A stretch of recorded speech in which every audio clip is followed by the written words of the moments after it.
this video, we are going to talk about finding a number on a number line. So in this problem, it says, what number comes after 63 on the number line?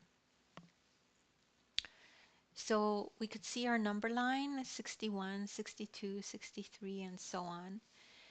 And one way to remember this is to remember that numbers get bigger when you go this way, and numbers get smaller when you go this way. So the question is, what number comes after 63? So the number that comes after 63, we have to go this way on the number line.